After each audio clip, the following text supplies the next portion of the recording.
I don't Right. think I'm going. No.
All right, so we're going to call the meeting to order. Up first, we got to have the approval of the minutes. So can I get a motion to approve the minutes from the May 8th meeting? I'm over it. Second? I'll second. All in favor? Aye. Up next, we got Kevin's going to be here to do the labor report. Yep. Any particular place? Wherever you want. Stand here, okay. So I've got our May report covering our visits between the 1st and the 31st of May 2024. We made 3 monthly site visits during this period. We checked the residency with 117 workers. There were no follow-ups required. There were no non-compliant workers, nor were there any new signs delivered in any projects. All right, wonderful. Thank you. Thank you. All right, you have a great day. Thank you. Thank you, Kevin.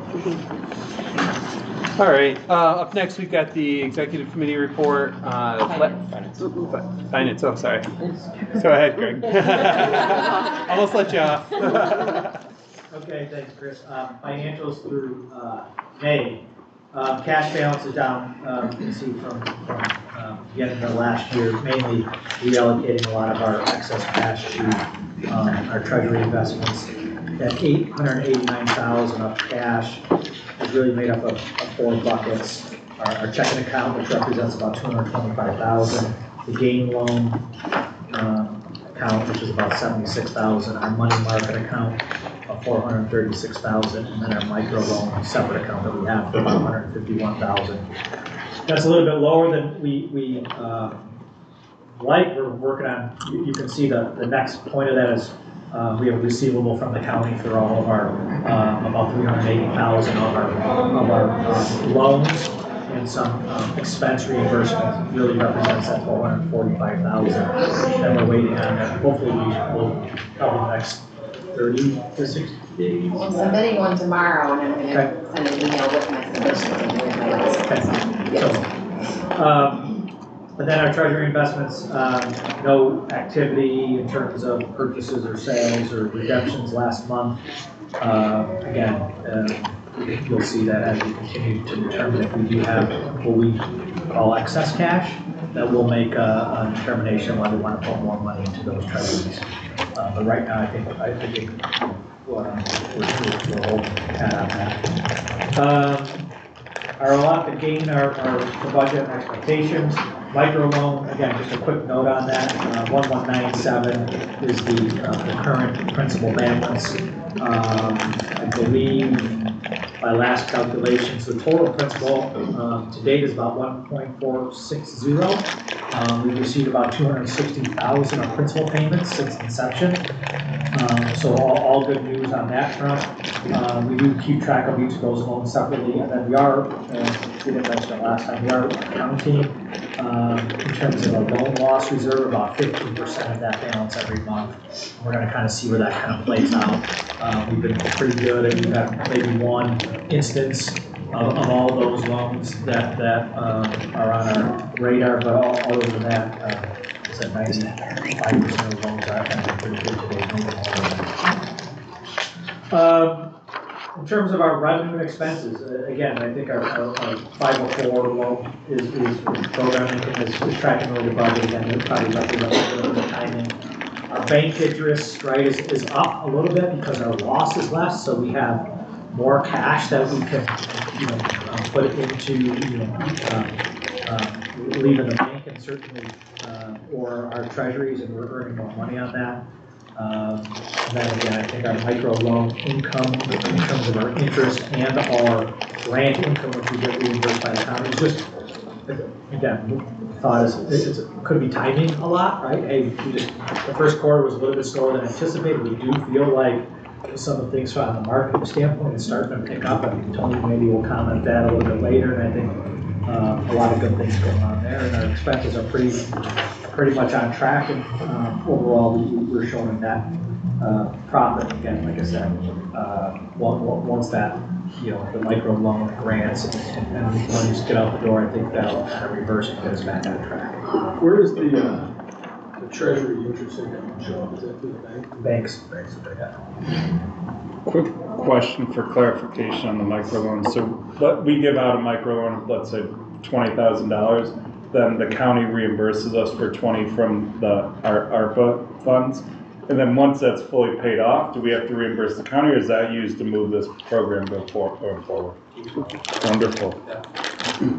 Yeah, and again, commenting on that is really, that's why it's so important to get the money into the community, because that money will come back to us once it's paid off. So, you know, if we're using it, we'll get it back. But that's why I think, again, Tony's group's done a really good job to kind of kick that up, and I think there's some marketing efforts around that. He can comment on that, but that's a good point. And is it all has to be paid out by the end of next year or this year? 2026, got it. On the expense side, what's economic development? What is in there?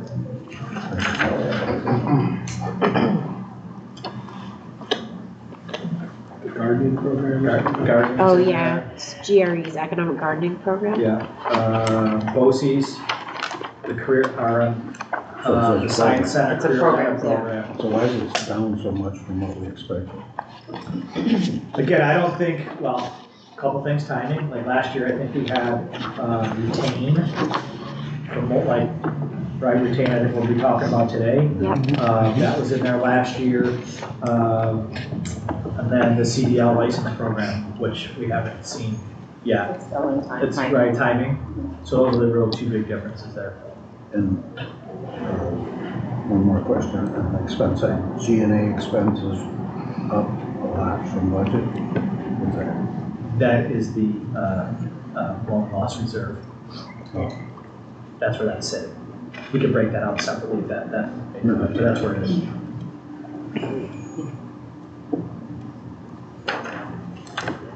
That's what I got. Great. Great. All right, thanks, Greg. So up next, we've got the executive committee report. Last week, we met as a group and went over two proposals. We're recommending full board approval for both of those proposals. The first one was the retain, which Greg just mentioned, for the Campus Rock. Robin, are we going over that at all, or just a recommendation? Do you want to talk about the two programs?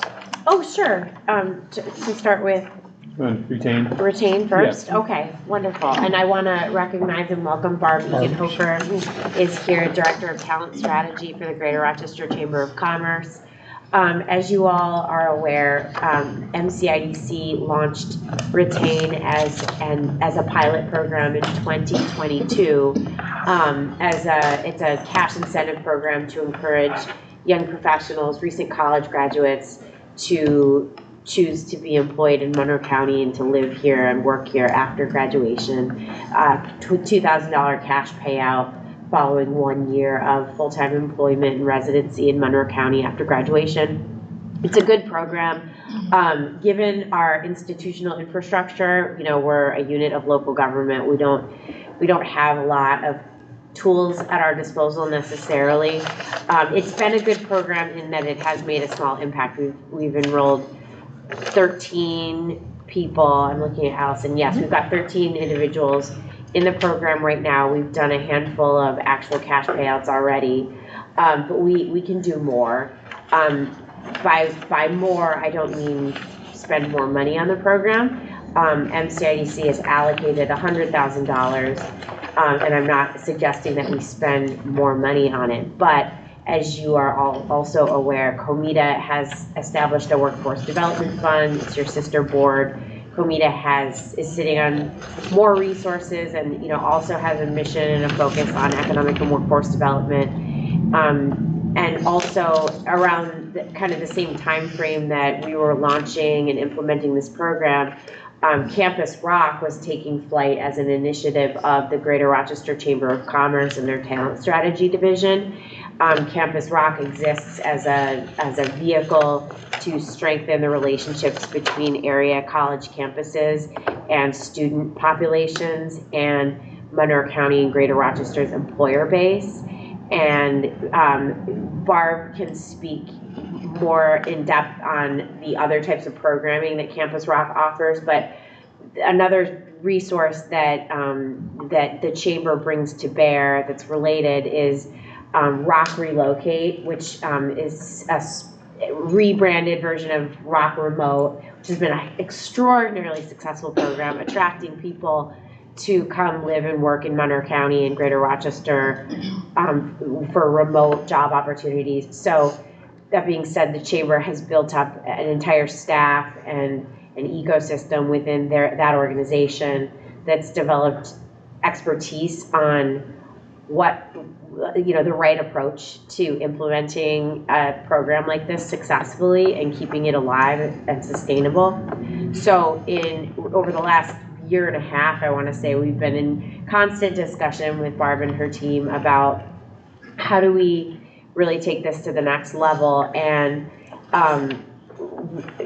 Barb and her staff put a lot of thought into it. We put a lot of thought into it. What we're thinking is that MCIDC, rather than us process the applications and the individual payments themselves with the $100,000 that we've allocated to it, we contract with the Chamber through Campus Rock and the Talent Strategy Division to implement the program themselves and facilitate those payments. And furthermore, we're bringing an item to COMITA's board for their approval, whereby COMITA would approve approximately $1,000 to also contribute. So we're effectively doubling the size of the program and then some, and also leaning on a really excellent existing vehicle that's proven to be quite successful in encouraging more retention of college and university graduates in Monroe County. With that, you'll see the application and the proposal in your packet. There's some slides. Barb came to our executive committee meeting the other day to deliver this presentation, to speak at length about the proposal and to answer any questions. I'd love to open it up to your questions and also open it up to Barb to share any additional insights. I believe the executive committee did motion to approve, or to recommend that the full board approve. So that's my preamble. I'm sorry. So what's the ask? I couldn't tell. It's not an ask of additional dollars beyond what we've already budgeted for retained, so it's a $100,000 ask, but rather than MCIDC sit on those $100,000 and then piecemeal dole them out in the form of grant payments to approved retained candidates, we would contract with the Chamber, give them the $100,000, and then they would be taking care of those payments. And then we'd be commingling the dollars with COMITA funds at the Chamber level through a separate contract to effectively double the size of the program. I mean, I think this is awesome. I love that it's not just a payment, it's a series of events, because to me that leads to long-term retention as opposed to just staying until you need to get the payment. So right, that was a key selling point for us. Just I mentioned what was Rock Remote and now is Rock Relocate. The Chamber and Barb and her staff have built up this whole suite of quality of life programs and kind of in-kind incentives and benefits for folks that are going to be made available to retain candidates. And this is definitely like one of the biggest issues facing employers in our region. We have 19 colleges and universities, and we retain 26% or less of the students. Right. So why is that? Because a lot of people don't think of Rochester as a viable place to live after graduation. They don't, like, I went I helped with the Campus Rock starting years ago when I was on board with the Chamber. So we would go into classrooms and people just wouldn't know that there's employers that align with their with their college experience here in Rochester. But I remember I went into one class and there was some cybersecurity folks, and they're like, well, there's nowhere in Rochester that I could work even if I wanted to stay here. And then we quickly showed them that there was, but they were thinking we have to go to DC. And then I think another factor in it was for some of the schools, there's no connection to the city. Like RIT, you're out on an island. U of R, you're kind of insulated on an island. And what Campus Rock has done is really kind of broken those barriers down. And this will continue, hopefully, to help do that. So do you think $4,000 makes somebody stay? I think it depends on the job. Like, I think if you're deciding between two, it could be an added bonus, especially if you take into account the lower cost of living and things of that nature that are in Rochester. Granted, unfortunately, the cost of living, I mean, still much lower than a lot of other cities that people are probably considering, but is kind of skyrocketed as of late. But Barb, maybe you can opine as to that, you know, $4,000, how compelling does $4,000 sound to a recent graduate? And Yeah, absolutely. Thanks so much for having me. Hi, everybody. Yeah, and thank you, Joe. So my second day, I'll start with a story. My second day on the job at the chamber, I'm at a chamber event, and this larger-than-life guy comes up to me and he's like, "We have to have coffee, and I have to tell you about this idea about Campus Rock." And I was like, "Okay." And it was Joe Stair. Yeah. And we did have coffee, and really was like the impetus. And we modeled Campus Rock after Campus Philly, which has been around for many years and has been incredibly successful. Now, they've been around and doing this for a while. They've got a huge staff, and they've gone from a very low percentage retention rate, as Joe mentioned, like we have, to retaining, I think they're at like the 65% mark. So huge ground that they've made up over the years. So we're trying to do the same thing. So we started a couple years ago, and everything that we do is all about attraction of new talent into the region, retaining the talent that we have, and then connecting it to employment. So Campus Rock specifically does focus on those 18 colleges and universities in the area. To date, since we got Campus Rock off the ground, we started a social media following, because you can imagine that's the best way to connect to college students. So we've got about 2,500 students that follow us today. We've hosted 30 Campus Rock like specific events. We've been on campus 50 plus times. We've placed over a couple hundred students into internships and jobs already, but we're always looking at like, how do we do more? So this year we are doing an exploration weekend where we bring the students in from all of the campuses, and it's going to be a whole weekend of like, come downtown, learn about our city, get to know our restaurants and our museums and all the great things.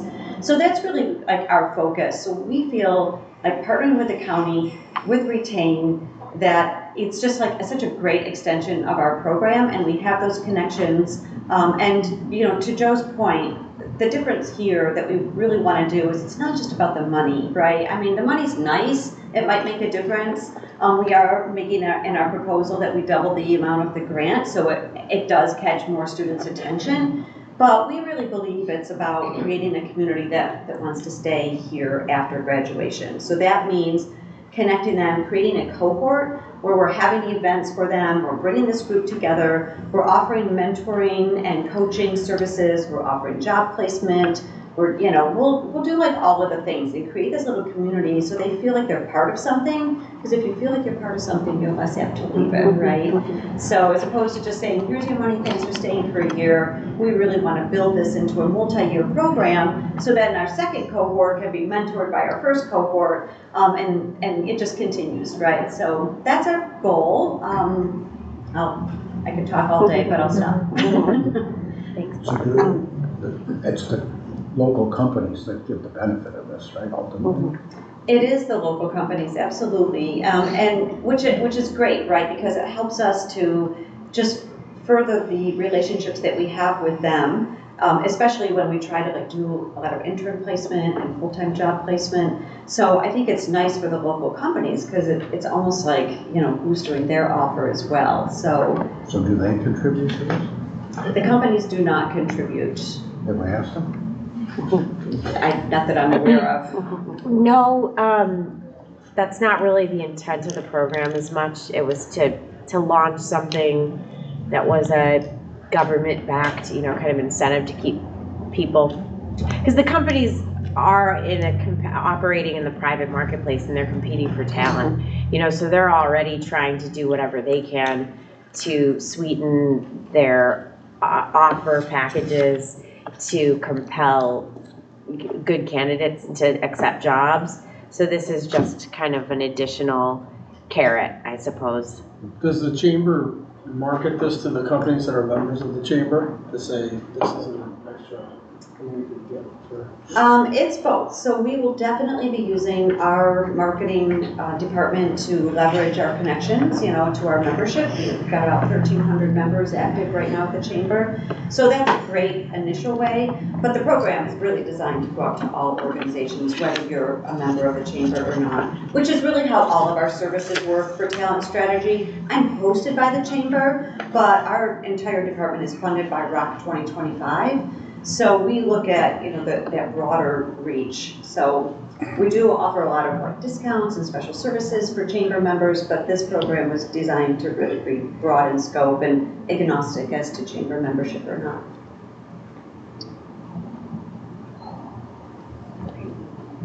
Great, thank you. Thank you. Thanks. Thank you, Barb.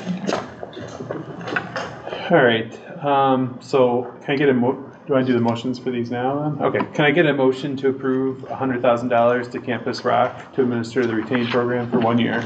I'll move that. Second. All right, all in favor? Aye. Any opposed? Any abstained?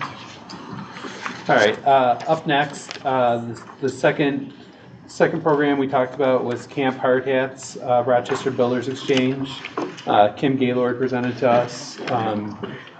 It's a camp they do over the summer. I don't know if you just want to speak about this one. Sure. And Kim's not with us today, but I can certainly speak to this. The Rochester Builders Exchange has been around for many, many years.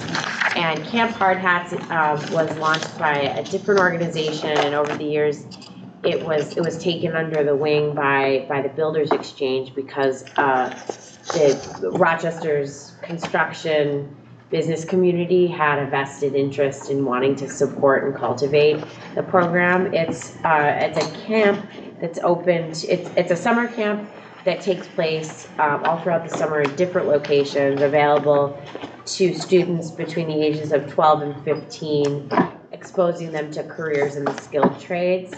And you'll see details here in the application. The ask is for $25,000. While it says on page 15 that the funding request is for 3 years, it's MCIDC's and COMIDA's practice to every year we approve contracts separately. We don't really do multi-year contracts. So this is a $25,000 ask to effectively sponsor and be a patron of Camp Hard Hats. At the staff level, we believe that it's very much in line with most of the other programs that we support and back as they pertain to workforce development, certainly youth, and that building that pipeline from youth to young adulthood in the workforce. And Kim and the Builders Exchange staff had met initially with the county executive to make this request a few months ago, and the county executive reached out to me and asked if we might consider this, and then at the staff level we determined this is an appropriate connection for MCIDC. So any questions about Camp Hard Hat? Most of the camps are already filled for this year, and they're going to be expanding the following year. So my guess is they'll be asking for more. And the executive committee was very impressed and positive that if they do want to expand the camp, we would be willing to give them more money. Yeah. So she did a really great presentation. Yeah. And it's different campers each week? Is that? Yeah, they're located all throughout the county, at different camps and different locations. So Awesome. it was pretty impressive for presentation. All right, so with that, I'll just ask for a motion to approve up to $25,000 for Camp Hard Hats program for the summer of 2024. I'll move it. Second? All in favor? Aye. Any opposed or abstained? All right, up next, Barry's gonna go over a bond transaction. Sure, thank you. This is for Eugenio Charter School.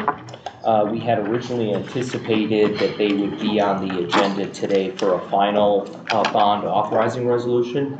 But we received a call yesterday that they were working on finalizing their GMP, guaranteed maximum price contract for their project, and it came in higher than they were anticipating.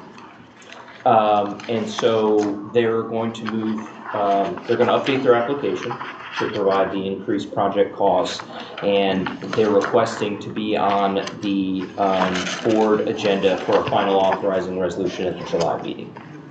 However, they're continuing to spend money to develop this project, and in order to preserve the school's ability to reimburse themselves, we need to adopt a reimbursement resolution at the meeting today, so that the school, if they so want to, can pay themselves back with the bond proceeds when they're issued. So before you today is just to adopt a reimbursement resolution for this charter school project, with the understanding that the full presentation, the public hearing will be done before the July meeting, and you'll have another chance to vote on the project, and the school members will be there to present in July. I got a question. Sure. Do you have an idea of how much more than the 43 million that? 12 million, give or take. So we have provided in our resolution, which we typically do, we say, okay, 43 million is what's in your application. We said 43 million not to exceed 50 million. So we provided about a 20% buffer. And they're looking at basically potentially coming in around 55. I thought I read in here somewhere that it was going to refinance some existing debt. Is that There's part of 2 this? notes, yeah. But those are small portions, roughly about less than 2 million. Okay.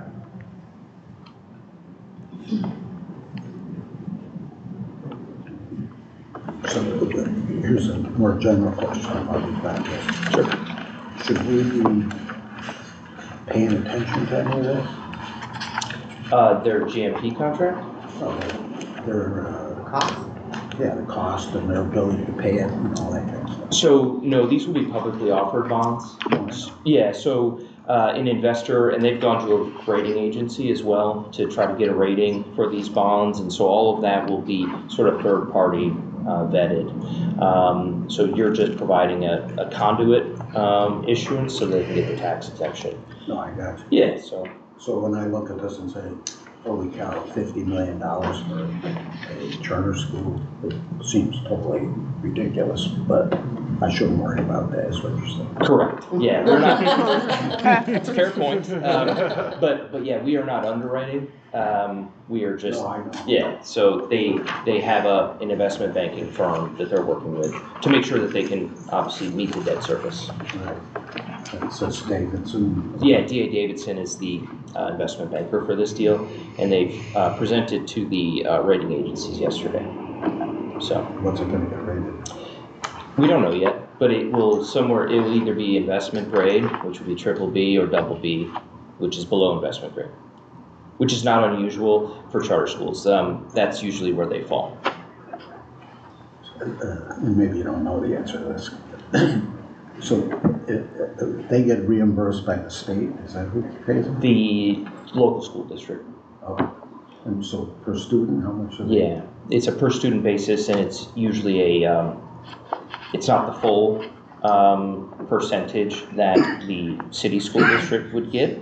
It's less of a percentage, and it can be anywhere from like 50% to 70%, depending on their deal with the school district. So the Rochester City School District is usually lower, so it's closer to the 50% per student or per pupil than it would be maybe in the suburbs, where it'd be closer to 70 to 80%.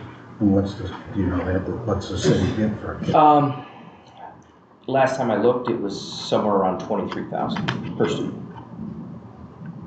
But then, yes, but and they get paid every other month, so bi-monthly. And then that doesn't include obviously like special education funding or anything else, which is federal. And from a procedural standpoint, Barry, I don't remember doing this before. Yeah, so the issue here is, as a not-for-profit, Eugenio could adopt their own reimbursement resolution. The reimbursement resolution that we have seen, that they showed to us, was deficient from our perspective. We have to give the tax opinion. Okay. So we couldn't rely on that. Now, the issuer can adopt this reimbursement resolution, and they can go back 60 days. So anything that they've spent up until, am I at April 12th? Let's just assume April 12th. That was tough for me. April 12th. Would have been for me too. They could reimburse themselves on a go-forward basis if we adopt this today. If we waited till the July meeting, they could only go till May 10th. And when we looked at their expenses, they spent roughly $350,000 on May 9th. So that would have to be left in the project as equity. They wouldn't be able to reimburse themselves if we didn't take this action today. So that's why, we didn't just punt this all till July. Okay. All right, has everybody got that? Any questions? So the bottom line is we're not approving anything other than a resolution that they can come and get approval at some point if we decide to approve. Yeah, this is just that we approve their ability to reimburse themselves with the bond proceeds that may be decided to be issued in the future. And then in July, we'll have the updated application, updated executive summary, and updated resolution to approve the issuance of the bonds. And our fee is going to be around 350 grand. I didn't do that math, but that sounds accurate. Yeah, it's based on the fee, but yes. All right, so I've got a motion to adopt the reimbursement resolution for up to $50 million tax exempt bond financing for the Eugenio Maria de Hostos Charter School for the acquisition, renovation, furnishing, and equipping, demolition, and construction of buildings at the project location. I'll move it. Second? Second. All in favor? Aye. Any opposed? Any abstentions? All right. Who's doing the construction? We haven't seen the GMP contract. They just got the bids back. So we don't. I was wondering the same thing. All right, so up next, we have to go to an executive session. So need a motion to enter an executive session under section 105F of the Public Officers Law for purpose of discussing financial information of a particular person or corporation. I'll move it. I'll second. All in favor? Aye. Aye. All right. So Tony's going to review the loan for the Bundle of Joy Child Care Development.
So up first, I've got a motion to approve $154,000 SBA 504 commercial mortgage to purchase a new building in the city of Rochester. Motion. Second, all in favor? Aye. Any opposed? You abstain? Got it this time? Alright. Alright, up next is Barry to go over corporate reorganization. Sure, I can keep this at a high level. There's 2 existing bond deals that MCIDC has with the Jewish Home. And due to state regulations, the Jewish Home has been required to create a new entity, which is called Jewish Home of Rochester Senior Housing, Inc., and merge the 2 separate corporations into one. So as MCIDC, we need to consent to this corporate reorganization, and so do the banks. I will note that the second motion with the DBA Wolf Manor, those bonds are held by M&T. Yep, but otherwise, this is a state-required corporate reorganization. There's no changes to the bonds, the payment obligations, etc., but there will be some sort of paperwork that we need to do. And the banks have already agreed. Correct. They've been notified as well. I'll move All right, approval of that. Second. all in favor? Aye. Any opposed? Abstain? Yeah, we can handle that together. Yeah. Perfect. All right, microloan update? Yes, we have approved, actually, Allison, can I ask you to cover this and the position, Nikia Vargas? Thank you. So, one of the things that we outlined in our ARPA proposal was that we would be offering some sort of educational component to our applicants. We have since found a need for that, so we're hoping to do this in 2 parts, and we have money in our ARPA budget for this that we actually need to spend. We're hoping to do quarterly, just kind of quarterly sessions for businesses in general. So it's whether it's QuickBooks or bookkeeping or business plans, whatever these businesses you feel that they need, quarterly sessions to bring them in and have those. And then we're also looking to bring on someone who can be one-on-one counseling for someone. So if they're not quite ready for their loan and our underwriters see their stuff, but see there's some things that need to be worked on, our hope is to send them to this person, have her do a little bit of business counseling with them, get them all set and ready, and then she can send them back to us to complete their loan. So our request is for the approval of this position to do this technical assistance portion and then also a separate contract for the quarterly informational sessions for these businesses. And also furthermore, Nikia came to us as a referral from Hanif, interestingly enough, and she teaches over at the Golisano Institute of Business. Right. So really great candidate. All right, so we've got a motion to approve the creation of a position to work and provide support for businesses referred by the microloan staff on an hourly basis not to exceed $45,000 a year for a 1-year period. Motion. Second. All in favor? Aye. Any opposed? Abstained? So send them all there. Yeah, I know. I got people in the queue already. And then we've got another motion here to enter into a contract with Vargas Financial to host 4 quarterly educational sessions for microloan recipients during the next 12 months, not to exceed $10,000. Motion. Second? Second. All in favor? Aye. Any opposed? Any abstentions? All right. Tony's going to give one Well, more you've got 1 minute. quick report. The other report was so long, I missed the May meeting, because I was out of town, so it was 2 months worth. This is our next report. It breaks up our portfolio by industry. Just to hit a couple quick highlights. The other, looks like the total got deleted off. So you can see our manufacturing is about 12 million. That's about 43% of our portfolio. 3.5 million in healthcare related companies, or 12.5. Professional, scientific, technical, 2.7 for 9.5. Construction, we're only at 2.2, 8%. What's considered retail, only at 0.8%. And our other services, which I guess puts a couple of things together, was 4 million and 14% of the whole portfolio. So it's definitely heavier towards manufacturing, which is good, and lighter towards retail, which is good. Thanks, Tony. I don't think there's any other business, so unless anyone else has anything. So with that, just need a motion to adjourn. Second? All in favor? Aye.